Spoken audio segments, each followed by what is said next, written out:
One of the most unusual cases which Sherlock Holmes was ever called upon to solve began in a small private school for boys in the north of Belgium. The boys' dormitory at 4 in the morning, lighted by a full moon, looked quiet and peaceful.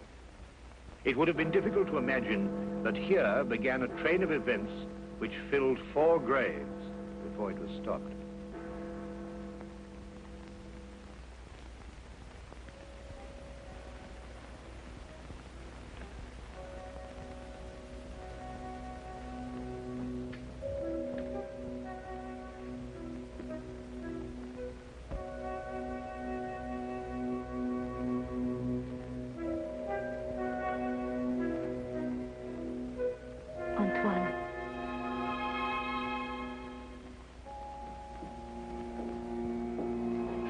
Antoine.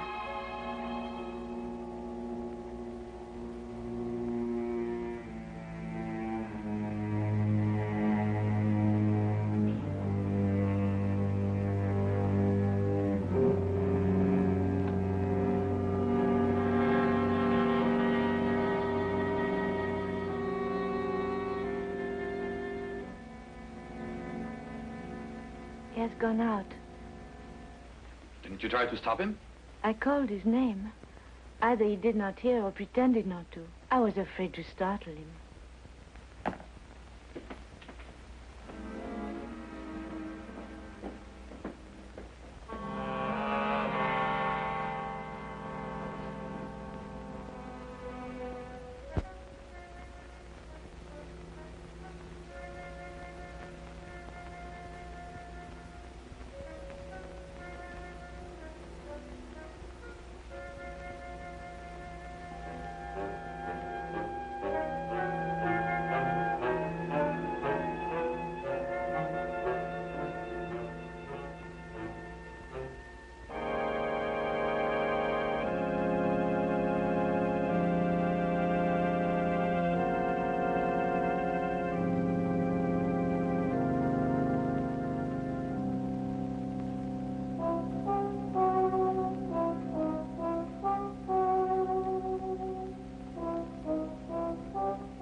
This time, it's you.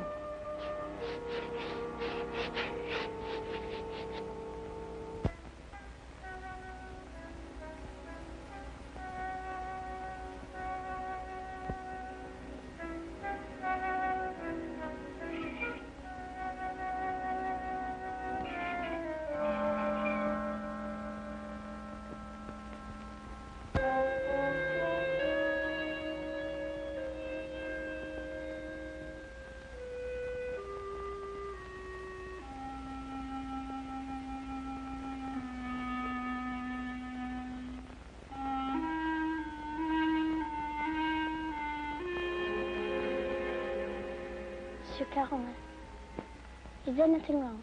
No. Nothing, Antoine. Go back to sleep.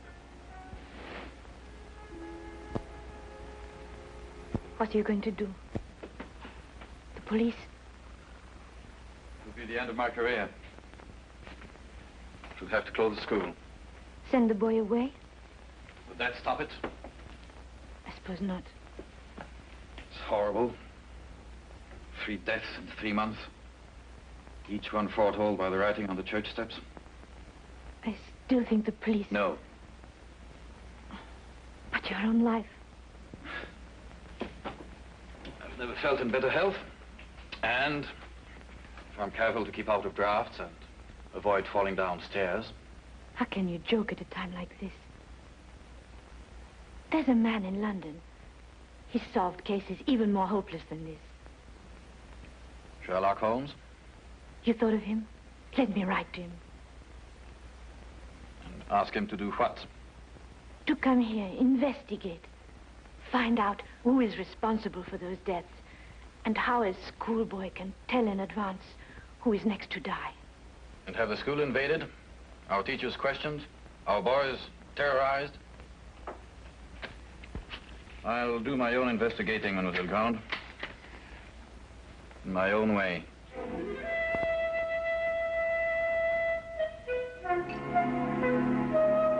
Some weeks later, a letter arrived at Baker Street. Holmes read it over once to himself and then aloud to me. Dear sir, it would be a source of eternal regret to me that I allowed myself to be dissuaded from writing to you sooner, Mr. Holmes. Now Mr. Carolan is dead of natural causes, the doctor says, though I am not sure he isn't mistaken. I pray that you will come to Arno without delay and lend us your assistance in putting an end to these ghastly occurrences. Respectfully yours, Marie Grande. You deduce that the writer of the letter was young? I'll go further than that. I'm prepared to wager that she's madly attractive to boot. Better and better. And on what do you base these interesting conclusions? Wishful thinking, my dear chap, wishful thinking. Then wish no more. She is both young and attractive, with hair the color of autumn honey. Oh, did you read that between the lines? No, this came with the letter. Uh-huh. A lovely color, you'll admit, Watson. And from a beautiful young woman at that. Now, come, Holmes. That's neither logical nor factual, and you know it. You aren't the only one privileged to think wishfully, my dear Watson. Bravo. So you're going to take the case? Yes, and if you pack for us both, I'll arrange for tickets. The boat train took us to Dover. By mid-morning the following day, Holmes and I were sitting in the headmaster's study at the Arno school in the presence of Mademoiselle Marie Grande, who was indeed extremely attractive, with hair the exact shade of autumn honey. Then you're quite sure you've told me everything, Mademoiselle Grande? That is only the matter of the old woman, but I don't think it's important. Well, let me be the judge of that, mademoiselle.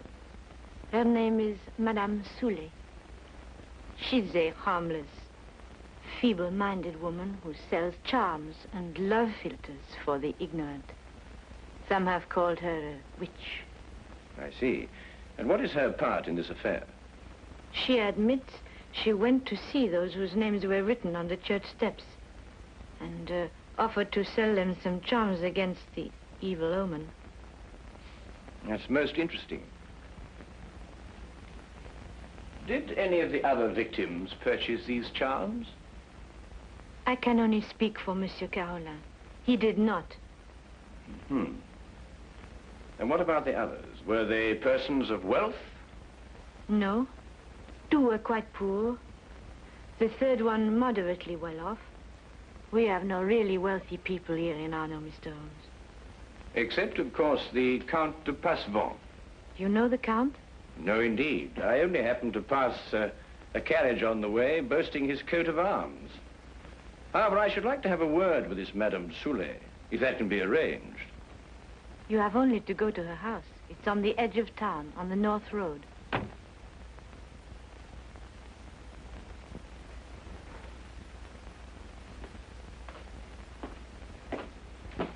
Monsieur Manelli, this is Monsieur Holmes and his friend Dr. Watson. Monsieur Manelli, our new headmaster. How do you do? How do you do? Now that you're here, Mr. Holmes, we have hopes at last of getting to the bottom of this terrible affair. Thank you, sir. I can only hope to do my best. Mademoiselle Grande has given you all the facts? All the facts at her command. Perhaps you can supply some additional ones. I am sorry, no. Mademoiselle Grande was the favorite member of the faculty here. She had Monsieur Carolin's confidence, not I. I see. And now that I've had the honor of meeting you gentlemen, I hope you will forgive me if I go to meet my class. But certainly. By the way, mademoiselle, Dr. Dimanche is waiting in the vestibule. Did you send for him? Yes, I did. I'll go and fetch him. I'll be back directly.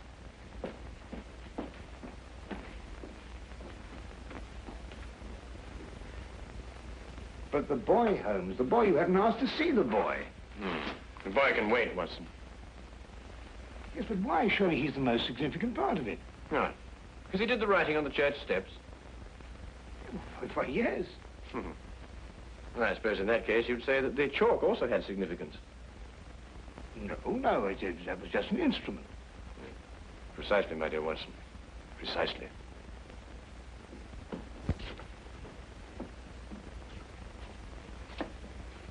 Mr. Holmes, this is Dr. Dimanche.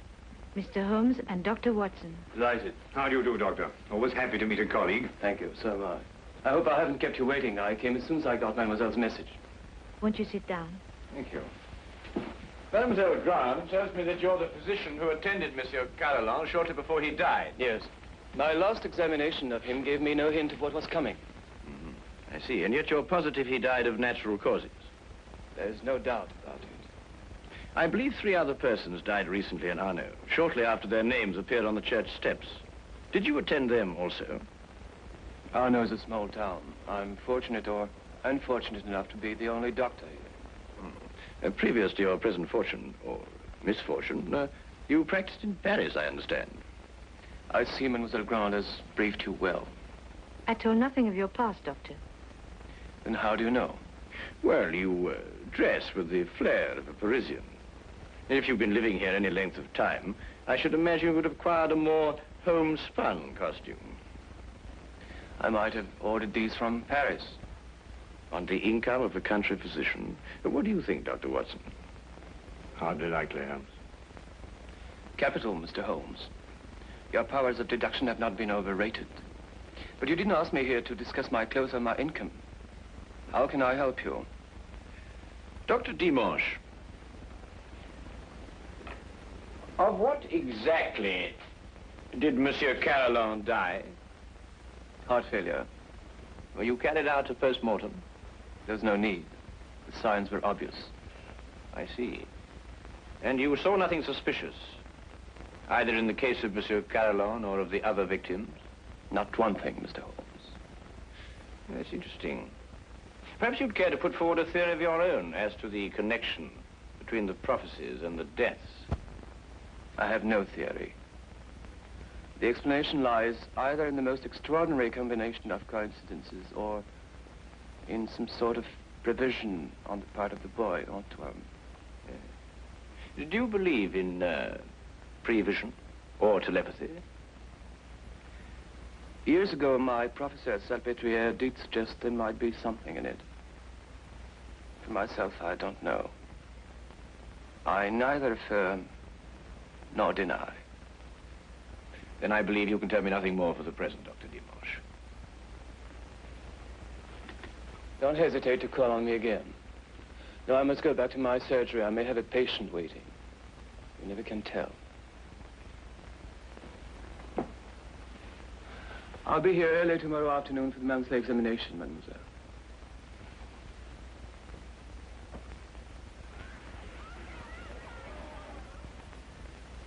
Dr. Dimanche examines your pupils every month, then, mademoiselle? Yes. The health of our pupils is of the greatest concern to us. And so it should be, Mademoiselle Grant. And so it should be. You know, it's an extraordinary thing, the odd and assorted illnesses that crop up in a boys' school. Vous devez être en classe à cette heure au lieu de courir dans les couloirs. Allez maintenant. That is he. So that's the boy who on 4 separate occasions was able to foretell the death of a citizen of Arno. Well, there must be some logical explanation for it. There is, Watson, there is. Holmes, do you know how it was done? Yes, that part was simple. Our main difficulty will come when we try to prevent the 5th murder.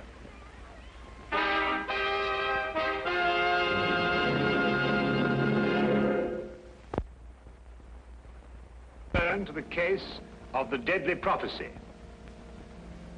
The church on whose steps the deadly prophecies were written stood less than 100 yards from the school.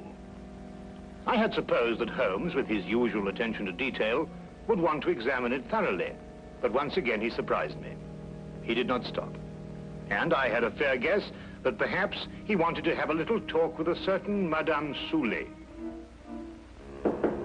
Come in. Madame Soulet? Come in, come in. I was expecting you. I thought you would be. Sit down. Thank you. Do you know why I've come to see you? For health, naturally. Score one to her, Holmes. Let's call it information. Trifling bits of information such as how came the boy by his deadly prophecies? Whose hand was it made them come true? Suppose we start with a bit even more trifling. You offered charms to the victims. But how did you know who they were before they were struck down? There were no announcements made. If the Englishman will cross my palm with English gold, You'll tell me? I will give the Englishman a filter, warranted to make him see so clearly and think so lucidly that all mysteries will be revealed to him. Each is as potent as the belief of the one who buys and uses it. If those four had bought instead of turning me away, who knows? But they did turn you away. And now all are dead. May I sell you a filter, sir? It will guard you against harm. Come, Watson.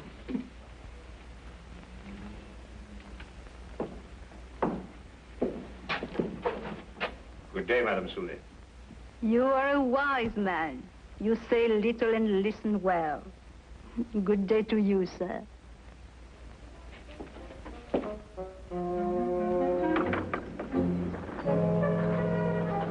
Filters, bosh. We might be living in the Middle Ages. Not the Middle Ages, Watson, merely a small European village. Ah, Count Passavant, I believe. Oui, monsieur.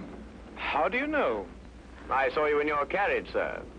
Ah, are you enjoying your stay in our village, Mr. Holmes? Do you know me, Count? I saw you from my carriage. Ah, bravo, Count. As you say in France, touché. May I introduce my very good friend, Dr. Watson? Enchanté, docteur. How do you do, sir? Have you formed any conclusions, Mr. Holmes, as to the names that were written on the church step? Well, at the moment, Count, I must confess that I am more interested in the names that were not written on the church step. Mine hasn't been written on it yet. And I don't believe it will be. Tell me, sir, you know this village. Have you any ideas? I am not superstitious, Dr. Watson. I do not believe...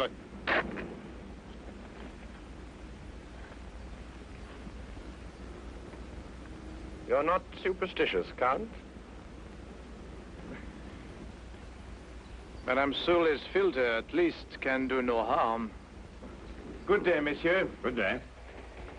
There were a few points about this case which Holmes thought could best be cleared up in Paris. He had asked me to go alone, as the following night there would be a full moon, and he wanted to stay in Arno to be on hand, just in case.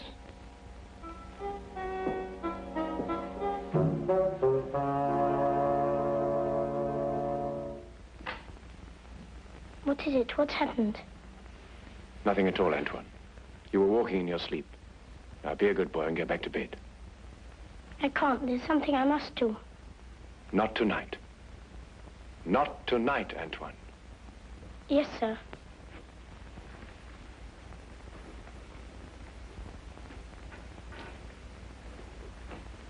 What does it mean? It means that nothing further will happen tonight. Sleep well, Mademoiselle Grand.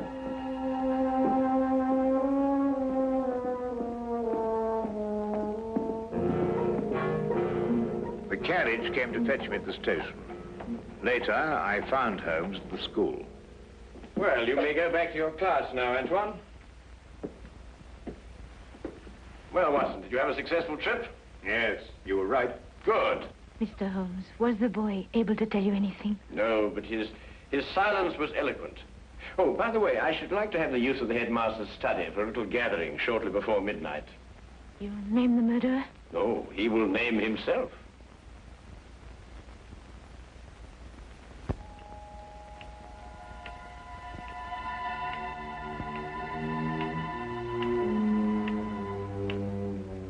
It's almost midnight, Mr. Holmes. Must we wait much longer? Ah, good evening, Count. I think you all know Count Passavant. Count, you met Dr. Watson in front of Madame Soulet's cottage. Would you be so good as to take that chair, Count? I expect you're all wondering why you've been invited here at such a late hour this evening. Well, we are concerned with the murder of Monsieur Carolan and of 3 other citizens of Arno before him. Mr. Holmes are sure they died natural death. I happen to believe that they were murdered. Now, the question is, with what motive? Profit? But these were ordinary people of modest means. The murderer could scarcely hope to enrich himself at the cost of their lives. Now, a thought occurred to me, and I decided to go and see Count Passavant and ask him if his life had been threatened too. It has been. And this is the feature of the case that most intrigues me. Blackmail has often been the prelude to murder, but here, for the first time, murder became the prelude to blackmail. What was demanded of you, Count? 100,000 francs. And if you didn't pay? My name was next to appear on the church steps. So you see, extortion was the motive from the first. And to that end, an atmosphere of terror was built up by means of 4 successive murders. It would take a man of superhuman courage to resist. But, Mr. Holmes, the names were written by one of our pupils. What possible connection could an 8-year-old boy have with such a scheme? Yes, Antoine. Just an unwitting tool. Of whom? The blackmailer must be someone who could have poisoned 4 people. Don't distress yourself, Madame Soulet. The killer meant suspicion to fall on you. But a person of your simple habits wouldn't play so dangerous a game. No.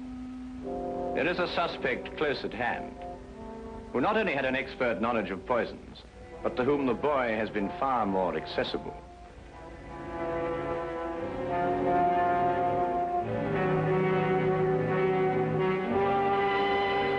Accessible regularly once a month. This suspect was once a pupil of Dr. Charcot, who lectured on hypnotism at Salpêtrière Hospital in Paris. It would have been as easy for him to send Antoine on his monthly errands as to wind up a mechanical toy. Dr. Watson? Yes? Yesterday in Paris, you made certain inquiries into the character and education of this suspect. What did you discover? I discovered that he was a spendthrift and a wastrel who had quit Paris in order to escape his creditors. It's a lie. Calm yourself, Dr. Dimanche. I, too, have dabbled in hypnotism. This morning, Antoine and I had a little talk. I suggested that he come down here at midnight and point out the person who instructed him to write on the church steps. The person he was instructed not to remember when out of the hypnotic trance. It lacks but 1 minute to 12 now.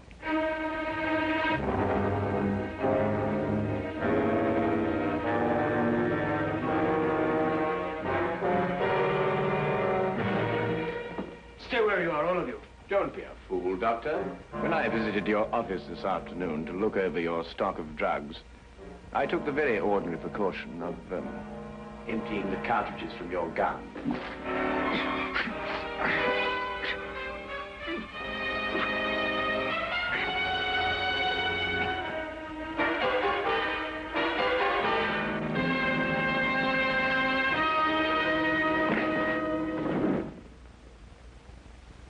Should we wait for the boy to make the identification, Mr. Holmes? Mademoiselle, Mr. Holmes's deductions are always completely truthful and completely accurate. But the methods by which he achieves these ends are not always so straightforward. He said that he'd hypnotized the little boy to have him come here tonight at midnight.